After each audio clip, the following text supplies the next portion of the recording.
Hi everyone, welcome to Writer's Corner. I'm Rudrani and I'm from Tilda Creative Writers.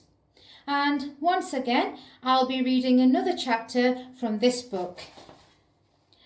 Lessons from the Ramayana by Sri Chawa Satyanamurti. And in this video, I'll be reading lesson 12.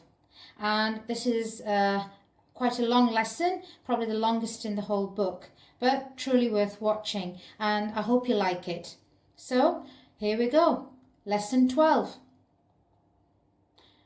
Learn the value of selfless service, practice of virtue and devotion. Handsome is, handsome does. Selfless service is a ladder to the pedestal of glory. It is only those who voluntarily extend their hand to their fellow human beings in the whirlpool of misery that distinguish themselves as gods on earth. If anybody comes to our rescue and brings relief unexpectedly, of his own sweet accord, we cannot but exclaim, "Oh, you are a god to me. How can I repay your help?" Similar is the feeling of Sita in the Ashoka garden when Hanuman appears before her and offers help. Sita is sunk in the lowest depths of grief and despair. She is surrounded by cruel Rakshasas who pester her and tease her. Ravana, in all his wickedness, utters words which hurt her abominably. She even thinks of committing suicide. At such a juncture, she hears a sweet voice. She pays attention to it. To her surprise and delight, she hears the praises of her Lord Rama. The whole story of Rama she hears in an ecstasy of joy. Now she searches around for the source of that voice. She looks up into the branches of the tree from where the sweet narration comes. She says aloud, "May the person who sings sweetly in praise of my Lord appear before me himself."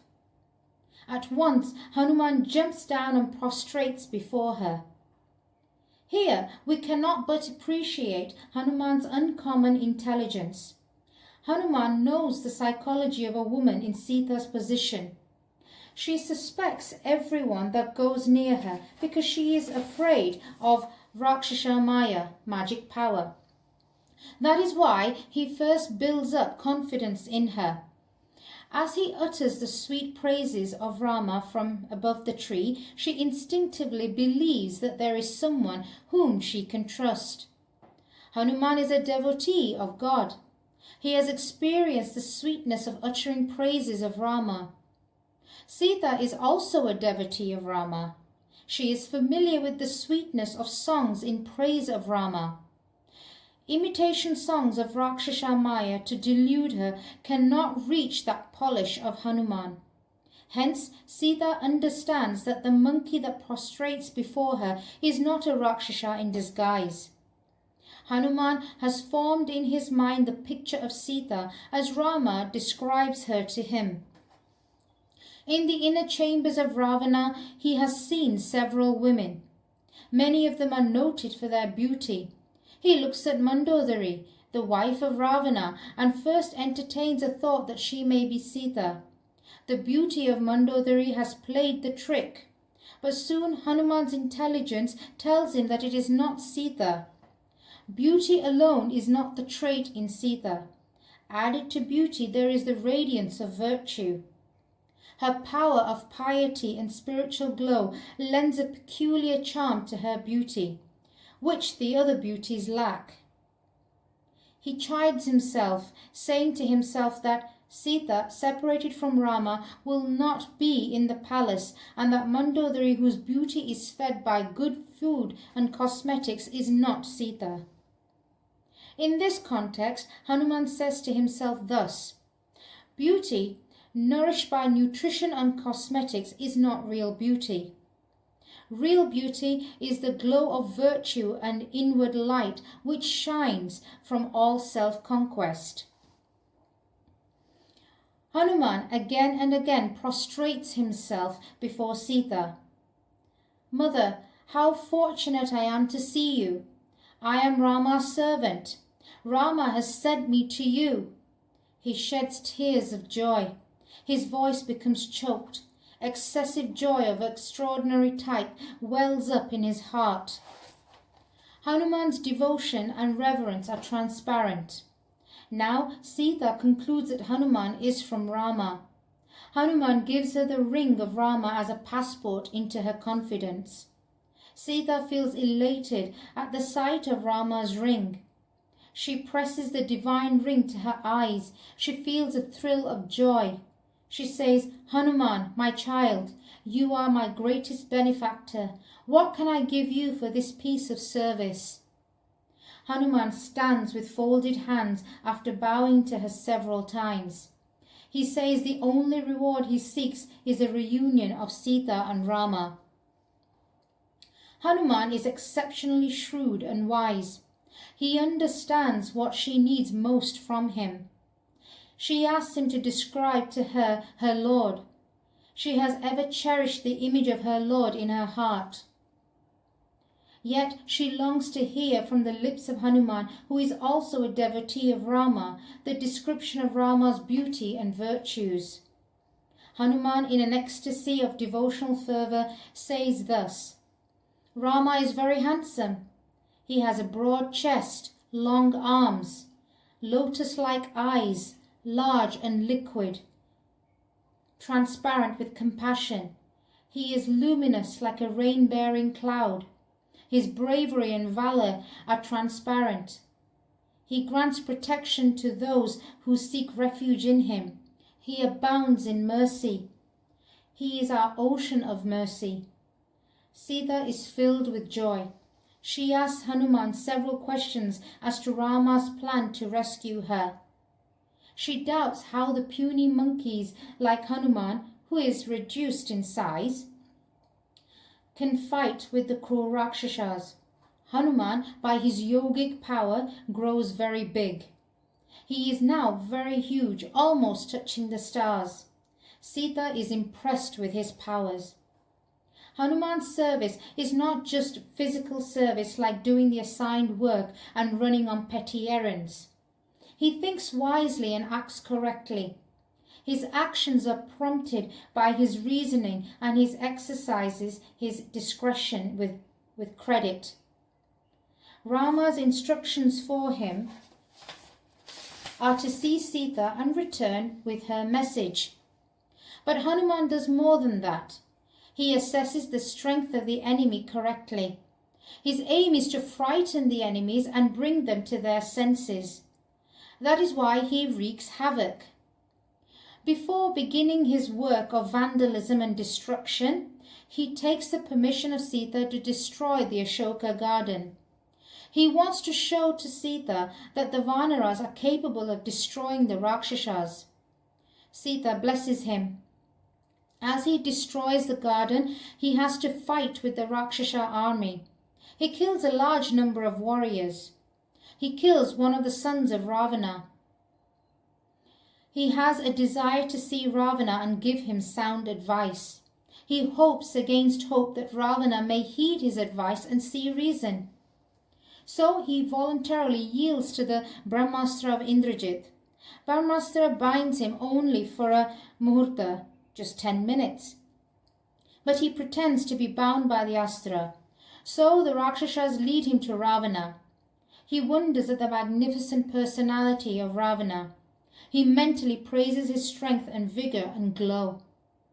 But he pities him for his wickedness and deprivation. He tries to show him the path of righteousness, but the Rakshasa in Ravana sets at naught all the human values that Hanuman sets forth. In a fit of anger, Ravana orders Hanuman to be put to the sword. But Vibhishana intervenes and says that a messenger should not be killed and suggests that he may be mutilated. So Ravana relents and orders that the tail of the monkey be burnt. Hanuman uses that punishment to his own advantage. He burns the whole city. A single monkey, defying the terrible Rakshasa army, has indulged in complete arson. They are able to understand how strong and powerful the monkey is. The Rakshasas are shaken of their complacency. They inwardly feel that in the ensuing war, victory will not be theirs. Ravana is speechless with wonder at the wonderful feat of Hanuman. He little realizes that gods are on the side of a righteous cause, and his might is of no avail against Rama and his Vanara army. Hanuman goes to Sita again on departing and receives her blessings. He knows that fire has not scorched him in response to Sita's prayers. He assures her that Rama would soon arrive in Lanka with his brother Lakshmana and the huge army of monkeys. Sita is pleased with Hanuman's sweet words of courage and hope.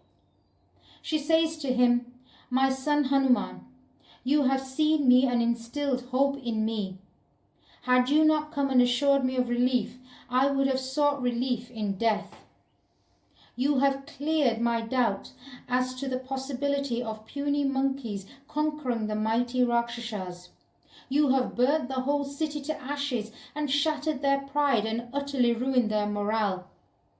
You have made Rama's task easy by giving the Rakshasas a foretaste of your valour." Hanuman's service savours of physical strength and valour, and powers of intellect, moral fibre, and spiritual powers. Hanuman is not aware of his physical strength and bodily skills. Perhaps that is a boon to him. Even while a child, he rises to the skies to catch the sun. The wise gods have thought it is better for him if he does not know his real strength. So they make him ignorant of his real powers. In times of emergency, he needs to be reminded of his superhuman powers. Near the sea, a crisis arises.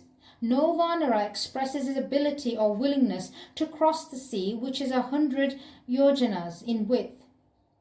The prince Angada asks the Vanaras how much distance each of them is capable of leaping. None of them comes forward with confidence that he can jump the whole distance. Even the old Jambavan says that he is capable of crossing only 90 yojanas.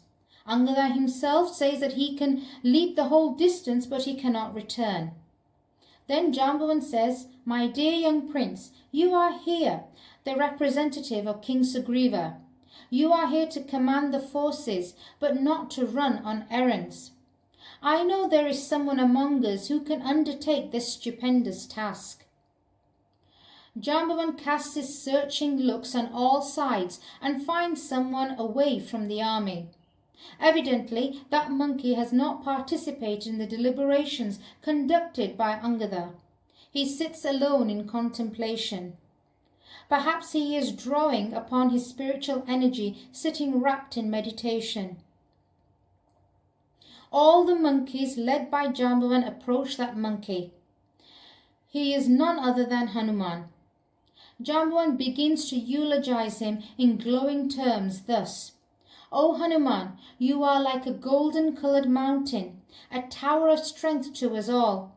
Your body glows with spiritual energy.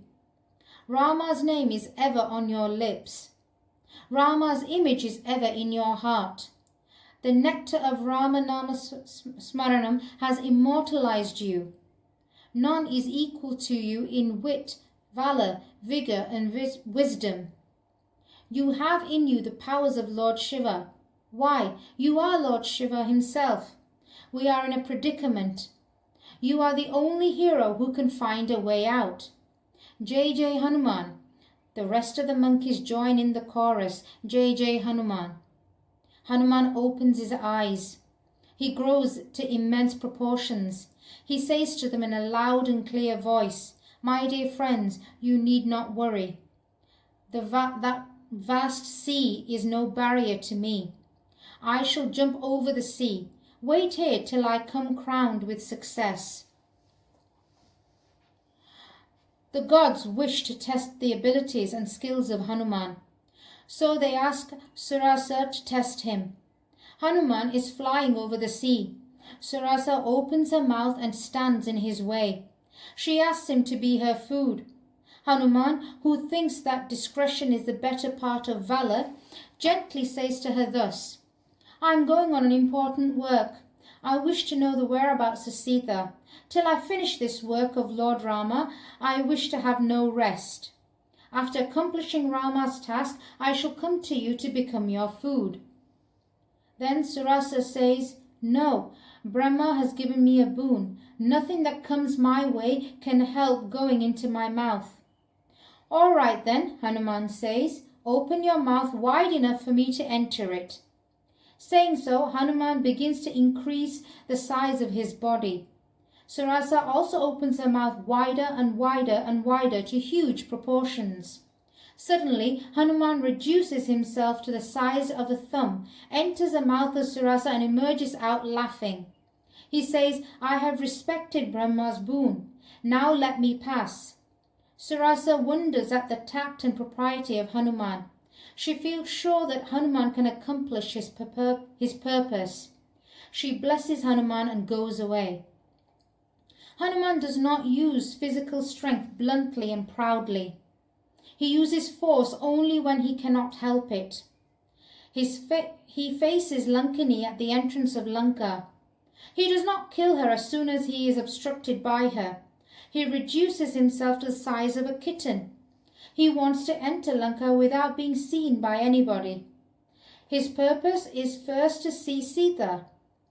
Wars on the way may mar his purpose, so he exercises tact.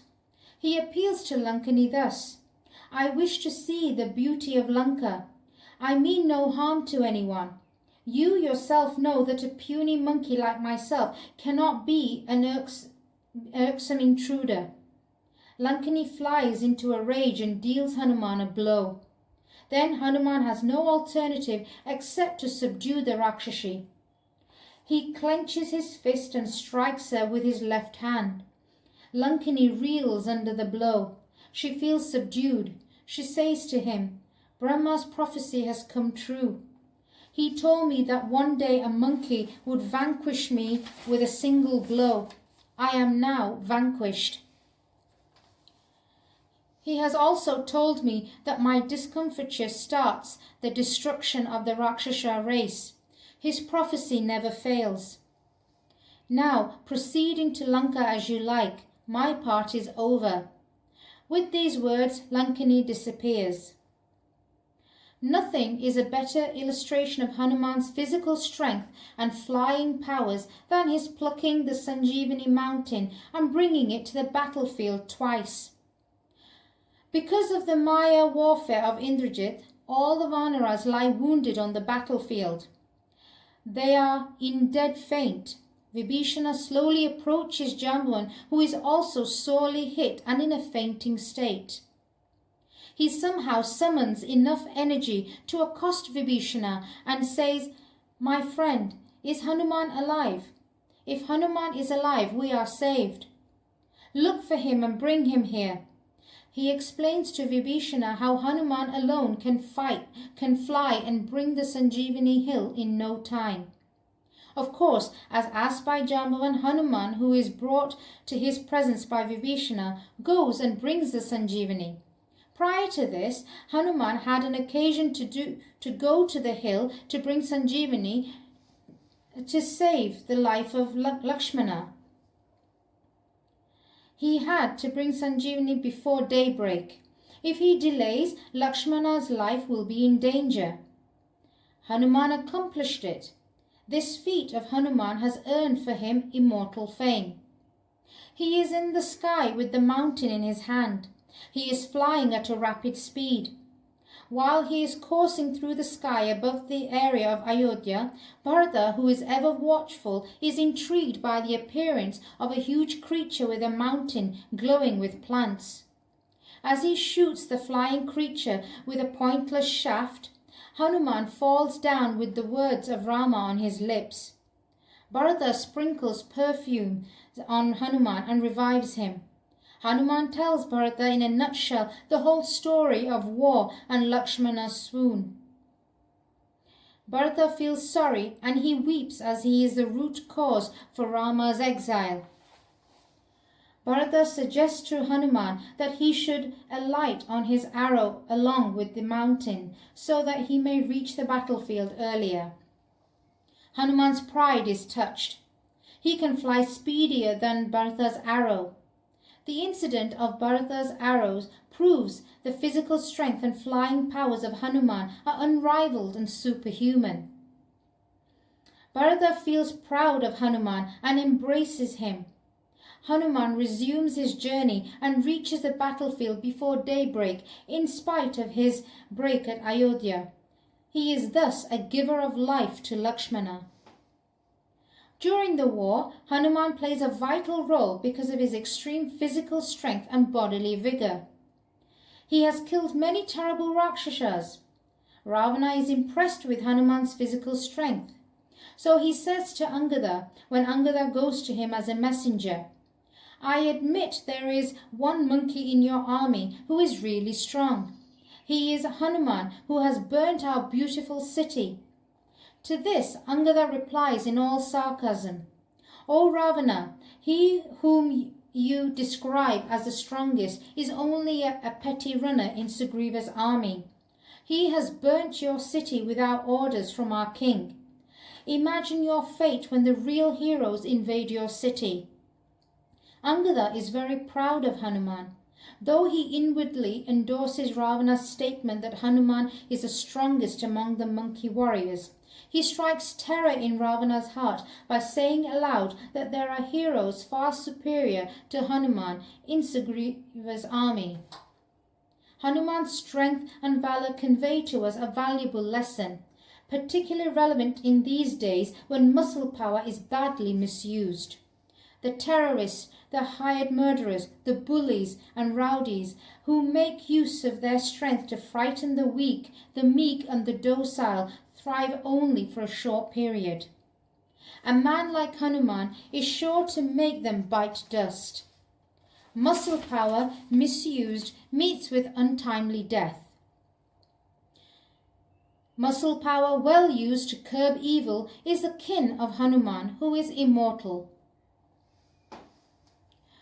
Hanuman is a friend and mentor of Sugriva. His intellectual powers and wisdom are great assets to Sugriva. He gives correct advice to Sugriva and helps him in times of need. It is Hanuman's prudence and wisdom that make Sugriva secure Rama's friendship. Sugriva sees Rama and Lakshmana and shakes in his shoes. He imagines that they are sent by Vali to kill him. Then Hanuman puts courage in him. He goes to Rama and Lakshmana in the disguise of a learned sage. He speaks chaste and refined language. Rama is pleased with the way of address and the choice of words of Hanuman. That is the first time for Hanuman to see Rama, who later becomes his lord and master. Rama says to Lakshmana, "My dear brother, see how nicely he speaks. Only a great scholar who has mastered grammar can speak so finely. I am very much fascinated by the beauty of his language." Hanuman carries Rama and Lakshmana on his wide shoulders. He takes them to Sugriva. He cleverly espouses the cause of Sugriva. He fervently appeals to the mercy of Rama. He forges friendship between Rama and Sugriva. He kindles fire in the presence of that fire god as a witness. He makes Sugriva promise solemnly that he would organize a search for Sita and help Rama in the war against Ravana. Rama, pleased with the devotion of Hanuman, promises to kill Vali and make Sugriva king of the Vanaras. Hanuman's foresight, cleverness, tact and diplomacy are the factors behind the strong friendship between Rama and Sugriva. We see how Hanuman's diplomacy saves the situation when Angada, near the sea, decides to fast unto death. It is Hanuman that brings Angada round to reason. The time limit fixed by Sugriva is over. After the time limit, if they return to Sugriva without news about Sita, Sugriva would behead them. The monkeys feel that there is no possibility of their finding the whereabouts of Sita. So the alternative they think of is escape death at the hands of Sugriva is not to return to Kishkinda. They fell in with the suggestion that they should go to Rikshavila, where fruits and water abound, and spend the rest of their lives there in isolated safety. The Prince Angada is for not going back to Sugriva, and so he encourages the monkeys to flee to the safety of Rikshavila. This amounts to the abrupt dropping of Rama's cause. Herein comes Hanuman's diplomatic power. He says to the Prince Angada thus, "My dear young prince, you set store by the impulsive decision of the fickle-minded monkeys. These monkeys cannot be content with their imprisoned life in Rikshavila for long. They soon become homesick, and they long to have the company of their wives and children at home. Moreover, Rikshabila is no protection against the penetrating arrows of Lakshmana, who is apt to be angry at the disloyalty of these Vanaras. Another point is, there may be some Vanaras who are very much devoted to Sugriva, and they will be reluctant to hide themselves. They bank on the mercy of Sugriva, who may pardon them if they go to him and plead their inability to accomplish the task. Hence your plan to stay away from Sugriva's wrath does not work. Let us be patient. Let us think calmly and pursue the search. Rama's grace is with us, and we will succeed. Please give up this desperate design to die." Hanuman's well-chosen words have the desired effect. We examine a few more instances where Hanuman's services show his powers of intellect. When he meets Sita in the Ashokavana, she asks him to narrate all the events pertaining to Rama and Lakshmana that have happened since the time of her being torn off from Panchavati. Hanuman stresses during his narration the points which she likes to hear most. He describes the beauty and good qualities of Rama, his magnetism, Lakshmana's devotion to him, the big and powerful army of Sugriva, the certainty of Rama's victory, and so on. He further says, "Mother, Rama is full of concern for you. He ever remembers you and often breaks down while expressing anxiety about you. The uppermost thought in him is to rescue you. Now that he knows your whereabouts from me, he takes no time in invading Lanka." While talking to Ravana, he dwells at length on the might and mercy of Rama. He explains how Rama has killed Kara, Dushana, and their huge army single-handed. He also tells how Rama has killed Vali with a single arrow. Here, his idea is that Ravana might feel diffident at the mention of Rama's might. He also explains how merciful and large-hearted Rama is. He hopes against hope that Rama's might may frighten Ravana, that Rama's goodness may chasten him, and that the promise of Rama's mercy makes him a better being and restore Sita to him. Hanuman's intelligence lies here in showing to the world that war has become unavoidable to Rama. On return from Lanka after seeing Sita, Hanuman explains to the Vanaras, who are very eager to hear, the strength and valour of the Rakshasas. Here he stresses the fight with the Rakshasas. He conveys to the Vanaras the thrill and excitement of fight with the mighty Rakshasas. Each monkey warrior feels that he himself has crossed the sea. He himself has killed a number of demons, including a son of Ravana, and he himself has burnt the beautiful city. Such is the skill of narration that Hanuman mastered. His intelligence here lies in giving to the warriors what they want most. He has electrified them with the zeal to fight. It is funny as the Vanaras go near Rama and vie with one another in narrating how havoc is wreaked in Lanka. Rama, who is amused to see their over-enthusiasm, asks with a smile whether it is Hanuman or they that had gone to Lanka and wreaked havoc. Hanuman knows that Rama is very eager to know the welfare of Sita. He is all ears to hear the news. Hanuman has to choose the correct words and also the correct order of words. Hanuman's stroke of intelligence is in saying, "Seen Sita," as he prostrates himself before Rama on return from Lanka. If he says Sita seen, the gap between the two words may be an agonized moment to the loving heart of Rama. Hanuman wants to spare Rama that agony.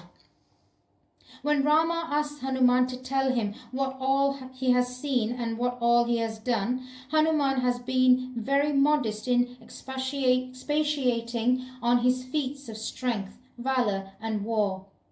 He puts stress on Sita's condition, her devotion to Rama, her piety, and her joy in receiving the messenger from her beloved Lord. Hanuman's intelligence tells him what Rama wishes to hear most. Hence he says to Rama thus, "My lord, safe is Sita in the Ashoka garden. She sits and thinks of you and you alone. She converts her suffering into a tapas as she utters your name all the time, shedding tears over her misfortune. Her only hope is that one day you may go to rescue her. She has asked me about your welfare again and again. She presses your ring to her eyes and sheds tears. She has explained to me your love for her while narrating the episode of Kakasura. She remembers your love and relives the moment when you put tilak on her forehead. She asked me to convey to you that she may die if you do not rescue her soon. She regrets her hasty words addressed to Lakshmana and thinks that she is perhaps suffering for that sin. She lives on the hope that you may rescue her soon." Rama asks Hanuman to explain the might and power of Ravana. Hanuman gives a correct estimate of Ravana's strength, power and glory. He also says Ravana is a devotee of Lord Shiva. Every day before dawn he worships Lord Shiva and does Navakoti Lingarchana, worship of 9 crore images of Lord Shiva. At once Rama interrupts and says, "Then it is impossible for us to conquer him. The worship of Shiva makes him invincible." Then Hanuman, who is very shrewd and intelligent, says, "My lord, Ravana lacks pity. He is a stranger to mercy. He loves violence. He tortures the pious. He bears the curse of many a chaste woman." Then Rama says, "Doesn't matter then. We can easily kill him. He who torments the pious and the good is vulnerable to my arrows." Thus Hanuman, in an intelligent way, imparts Rama correct information about the strength of Ravana and also points out his vulnerability. Now we can examine some instances of Hanuman's services where morality is uppermost. Sugriva owes his kingship, fortune and power to Lord Rama. But he forgets to attend to Rama's task. He is immersed in his pleasures. Then Hanuman feels it his moral responsibility to awaken the king to his duty. He goes to him and says thus, "The 4 rainy months have come to a close. It is time you started the search for Sita. I need not tell you how you owe your all to Rama. It is immoral not to keep one's promise to a benefactor. Let your conscience force you to act in the right direction before Lakshmana's arrows pierce the ingrate in you." Sugriva acts upon the advice of Hanuman. He sends word to the warriors to assemble before him. He organizes a successful search for Sita and remains loyal to Rama. This is all due to the moral influence exerted on him by Hanuman. The greatest service that Hanuman does to Sugriva is to wake him up for a torpidity and save him from moral turpitude. Hanuman, in his search for Sita, enters the harem of Ravana's palace. There he sees beautiful damsels. They are all asleep in various postures with abandon. The sight is revolting to Hanuman's moral sense. The erotic scenes in the harem of Ravana's palace do not, of course, disturb his mental poise. His mind is firm and rooted in virtue and morality. Yet his common sense tells him that a search for a lady cannot be made without looking at ladies. Hanuman is rich in spiritual powers. It is destined that he would be a lifelong devotee of Rama, who is God incarnate. He is to be Rama Bhakta Hanuman. There is a clue for him to recognize his Lord. Hanuman has on his ears ornamental pendants, but they are not visible to others. But only one person can see them. It is Lord Rama. On seeing Hanuman for the first time, Rama says to Lakshmana, "See, my dear brother, how resplendent those ornaments are on his beautiful ears." At once, Hanuman recognizes his Lord Rama and prostrates himself before him. Rama puts his hand on the head of Hanuman by way of blessing him. With that, Hanuman becomes a transformed one born again with spiritual powers. From that point onwards, Hanuman treasures up Rama's image in his heart and keeps Rama's name on his lips. By Rama's grace to Hanuman, no hurdle is insurmountable, no enemy is unconquerable, and no task unmanageable. Hanuman searches every nook and corner for Sita in Lanka. He is not able to see her. Then he goes into despair. He feels depressed. Generally, such depressing moments will be in every man's life.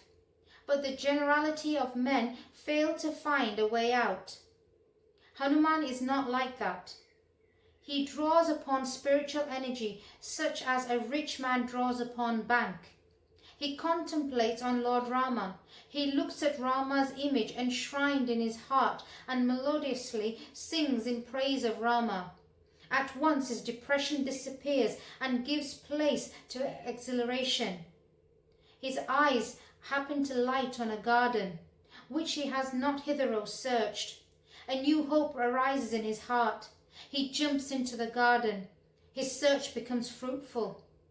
This incident conveys to us the lesson that the only way to overcome despair or depression in the pursuit of anything good is to draw upon spiritual energy by offering thoughtful prayers to God. Hanuman burns down the whole of Lanka. All the buildings become a heap of ashes. After this great achievement, Hanuman goes to the sea just to cool himself. Then suddenly he thinks of Sita and feels depressed. He says to himself thus, "What a sinner I am! How thoughtless I am! I acted foolishly in burning the whole city. It is possible the flames might have swallowed the princess. I could not exercise restraint while committing arson. I should have seen to it that the flames would not reach Sita. I have to kill myself now. How can I face Sugriva? How can I face Rama?" The mention of the sweet name Rama restores him to his spiritual state. Then he sings in praise of Rama. He cheers himself up and says to himself thus, "What a fool I am to think that Sita is not safe from the fire god. When the Rakshasas were about to set fire to my tail, I thought of Sita and prayed to her to protect me from the fire. I know she did pray for me, and the god of fire, in deference to her wishes, saved me from being burnt. Sita herself is fire by virtue of her chastity and piety. How stupid of me to think that she is harmed by fire. I shall now go to her, prostrate myself before her, and atone for my sinful imagination." Thus, whenever he lapses into depression, he thinks of Rama, draws upon spiritual energy, and regains his original powers. Another incident is when Indrajit overpowers Rama and Lakshmana with Nagastra. It means binding the enemy with powerful and poisonous snakes. Rama and Lakshmana lie on the battlefield bound by snakes. It appears as though poison may choke them to death. Sugriva, Vibhishana and Hanuman feel sad, and they feel it an uphill task to keep up the morale of the army. They feel depressed. Even Hanuman for a moment feels depressed. But he soon draws upon spiritual energy by silently meditating on Lord Rama. He gets his original spirits and courage. He says to his friends thus, O King of monkeys, Sugriva, and O King of demons, Vibhishana, listen to me. My words bring cheer to you. Rama and Lakshmana now withhold their superhuman powers and appear to succumb to the arrows of Indrajit. The reason is they respect the gods that have given boons to Indrajit. The princes do not want to falsify the words of God. The gods have ordained that anyone struck by the Nagastra of Indrajit would succumb to it. As the princes play the role of mortals, they of their own accord allowed themselves to be bound by snakes. Now it is up to the gods to understand how great Rama and Lakshmana are in respecting their boon to Indrajit. So they do understand the harm their boons have brought to mankind and rectify the error. As Hanuman is saying thus, they hear some sounds in the skies. It is the sound of the wings of Garuda. Garuda arrives in the battlefield. With the advent of Garuda, all the snakes that have bound the princes crawl away. The princes rise up as though from a refreshing sleep. Garuda bows to Rama respectfully and departs to his realm. Indrajit makes use of his magic powers and does Maya warfare. He keeps himself concealed in the clouds and showers arrows on the enemy. Rama can deal with him by aiming Brahmastra at him. But when Lakshmana desires to aim Brahmastra at the unseen Rakshasa and end him, Rama says to him thus, My dear brother, when he is visible, if you aim at him Brahmastra, only he dies.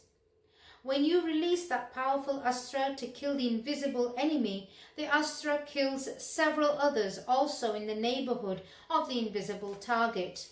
So bear with him till he comes into your view.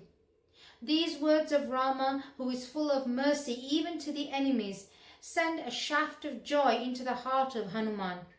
Hanuman, in spite of his terrible strength and power of destruction, is full of mercy to the weak and the harmless. So Rama's gesture of mercy fills him with joy. It strengthens his spirituality. Indrajit, who is wicked and who indulges in dastardly massacre, appears in the battlefield in his chariot with Maya Sita. It is not really Sita. It is an illusion of Sita created by the black magic of Indrajit. To all appearance, that figure is Sita. Even Hanuman thinks for a while that it is real Sita. In the presence of Hanuman and the army, Indrajit kills that Maya figure. It creates an illusion that she is brutally killed. Hanuman is shocked. He feels depressed. Soon he contemplates on Lord Rama. He draws upon spiritual energy. He soon understands that it is not the real Sita and it is all the Maya of Indrajit. He explains to others how Indrajit resorts to black magic which cannot stand and boosts up their morale. At the end of the war, Rama does not welcome Sita in all affection and love.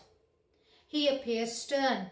Sita wonders why Rama is not his usual self and why he does not receive her with joy. Rama says to her that he hesitates to accept her as his wife. He explains the reason which pains her a great deal. Hanuman, who has seen with his own eyes how Sita has maintained her chastity and virtue, is shocked to see Rama's behavior. Rama is his God, whom he adores and admires. Such a great hero appears to have no culture, no humanity, in suspecting the pious lady who is a paragon of virtue. His heart burns. His blood boils. He gives in to depression and despair. As he is thus sunk in sadness and shame, he contemplates on his Lord Rama. In his meditation, he questions his Lord why he behaves in an unbecoming manner. In his meditation, Hanuman passes into a trance.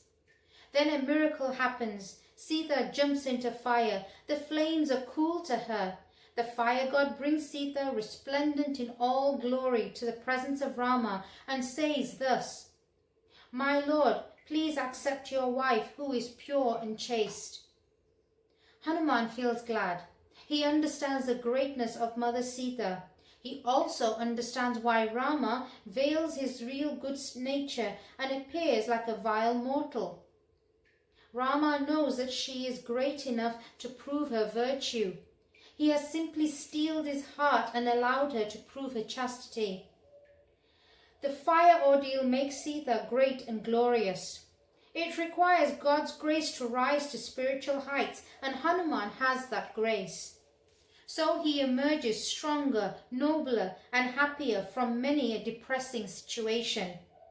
Thus we have seen Hanuman's service tinged with physical strength, powers of intellect, moral caliber, and spiritual energy. The episode from Hanuman starting to cross the sea on a search for Sita till he returns to Rama with the glad news of Sita's welfare in Lanka is called Sundarakanda. There is a lot of significance in calling it Sundarakanda. There is a belief that persons in distress or misery will have relief if they read Sundarakanda in all reverence and devotion. Why is it called Sundarakanda, and what lessons does it convey to us? A monkey is not noted for its beauty. Hanuman, who is a monkey, is described as very beautiful, the ornament of beauty itself. Handsome is, handsome does. Hanuman does things which make us exclaim, beautiful. Hanuman from the beginning to the end performs feats, miracles and mischiefs which bring relief and cheer to the good, especially to Sita, who is very beautiful and chaste. Lanka is a beautiful city. At the command of Rama, who is very beautiful, Hanuman enters the beautiful city. He approaches the beautiful lady Sita and brings her cheer and relief. He describes to the beautiful lady Sita the beauty of Rama. The beauties here are not the beauties nourished by good diet and nurtured by cosmetics. It is beauty backed by virtue and glow of self-conquest. It is only those who have erased the evil in them that can have an unearthly beauty or halo. Virtue is beauty, but the beauteous evil are empty trunks overflourished by the devil, says Shakespeare. Hanuman destroys the Ashoka garden, which is very beautiful, and wreaks havoc. This havoc is also beautiful. He indulges in arson. The beautiful city becomes a heap of ashes. This is also beautiful. This is cleansing of evil. Any cleansing makes a thing beautiful. The beauty of Lanka and Ashoka garden is afflicted with evil imposed by the devil. He has killed the devil and removed the evil. Then the beauty, pure and good, remains, which shines under the rule of Vibhishana. So he paves the way for the beauty and glory of Lanka. One of the highlights of Sundarakanda is the meeting of Hanuman and Vibhishana. The meeting of two good persons or devotees, like a perfume sweetens the atmosphere. They embrace each other and exchange their views. Vibhishana's palace in Lanka is like an oasis in the dreary desert of inhuman tyranny and cruelty. So to Hanuman, disgusted with the mindless terrorism and dastardly atrocities of the Rakshasas in Lanka, the sight of Vibhishana is a welcome relief. Hanuman asks Vibhishana how he is able to live in Lanka beset with sin. Vibhishana pours out his misery and his fruitless efforts to melt the cruel heart of Ravana. He hears from Hanuman the thrilling praises of Rama, his nobility, mercy, magnanimity and prowess. Vibhishana and Hanuman spend some time in an ecstasy as they share their experiences in the practice of virtue and devotion. To a householder sunk in the gloom of dull routine, the sight of a devotee is a lift to the bloom of bliss. The meeting of Hanuman and Vibhishana shows us the importance of good company. Good company ennobles a person and disperses tamas, ignorance, in him. In Sundarakanda, we get an idea of the bliss of good company. Any extraordinary degree of beauty in man or woman involves a moral charm, says Emerson. Rama is extraordinarily beautiful. Sita is extraordinarily beautiful. Sundarakanda is replete with the services of Hanuman. Services designed to rescue morality, the joy of relief for Sita, whose celestial beauty and moral perfection surcharge the atmosphere, and all the repeated narration of the noble deeds of Rama, whose beauty and morality thrill one and all. Hence, Sundarakanda deserves to be called so. So far, we have seen the beauty of Sundarakanda. Now, let us know the lessons Sundarakanda conveys to us. Ugly are those who are vicious. Deformed are those who are unkind. Beautiful are those who serve the cause of virtue and morality. Hanuman has uncommon physical strength and martial skills. He has used them to subdue the cruel Rakshasas who use their strength and powers to inflict suffering on the good and virtuous.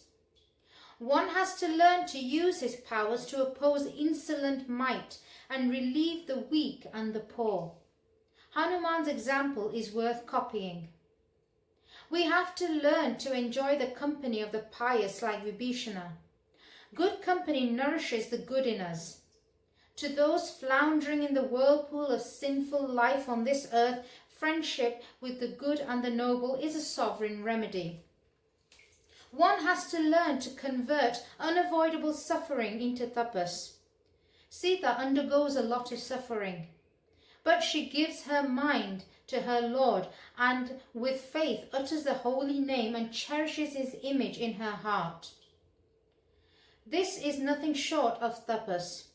Those who do not forget God in their troubles, trials and tribulations and perform worship mentally can expect some Hanuman to come to their rescue. While doing good actions or in the pursuit of virtue or morality, one may encounter depressing situations. Then one has to contemplate on God and get inspired. What is the reward of good services? The reward of doing a good thing is to have done it. When Hanuman informs Rama of Sita's welfare, Rama is transported with joy. He says, "You have done me a great service. What reward can I give you, my child?"